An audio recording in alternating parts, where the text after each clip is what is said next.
Source ni OG Diaz, may ibinuking tungkol sa ginawa ni Donnie Pangilinan kay Catherine Bernardo. Isang pasabog na naman ang ibinahagi ng talent manager slash showbiz columnist na si OG Diaz tungkol sa mga kilalang personalidad na sina Catherine Bernardo at Donnie Pangilinan. Matatandaan na kahapon lang ay ibinunyag rin ni OG sa publiko ang nakalap niyang impormasyon mula sa kanyang mga source na di umano'y kumpirmadong nililigawan ni Alden Richards at Jericho Rosales, ang Asia superstar na si Catherine Bernardo. Sinabi pa ni OG na mas pasado umano sa pamilya ni Catherine ang pambansang bae na si Alden. Ngayon naman ay may bagong pasabog si OG Diaz at may kaugnayan ulit ito kay Catherine Bernardo. Ngunit panibagong male celebrity ang nalilink sa aktres at ito nga ay si Donnie Pangilinan. Sa YouTube vlog ni OG na Showbiz Update, sinabi nito na may nakapagsabi umano sa kanyang source na binalak ng aktor na manligaw kay Catherine Bernardo. Niligawan niya si Catherine, kaya lang naudlot. Ito ang naging pahayag ni OG Diaz tungkol sa naging panliligaw umano ni Donnie Pangilinan sa aktres na si Catherine Bernardo. May trivia ako kay Catherine. Eto na, how true? Patanong na lang. Kasi baka naman i-deny tayo.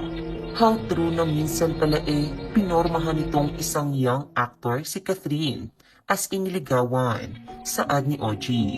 Pag-uusisa pa ni Mama Loy, yung ba yung lalaki na ang initials kapangalan ng ex ni Catherine? Ani OG, hindi naman umano malinaw kung bakit hindi natuloy ang panliligaw ni Donnie Pangilinan. O basta, yun lang yung nakarating lang sa akin. Ngayon na kay Donnie, nasa kanya na yun kung gusto niyang aminin yan. Na minsan pinormahan niya si Catherine o niligawan niya si Catherine kaya lang naudlot. Say nito.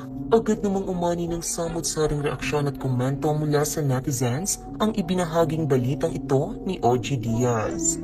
Donnie is not that kind of person. He is a friend with Danielle and he knows his limits. He didn't court Catherine. Him and his family are known for being close to God. Awit ka no? Kung kailan ang sweet ng Don Bell. Mema si Anting OG. Hoy grabe, 3 na, sana all may Alden na, may Echo pa at may Donnie pa. Fake news and fake source. Dito ako hindi maniniwala kay OG. Let's see na lang. Daming may gusto sa kanya talaga. So ibig sabihin, maganda at mabait talaga to in person. Kaya daming humahanga sa kanya, nag-aabang lang na maging single siya. Sino ba naman ang hindi magkagusto sa mabait na Diyosa?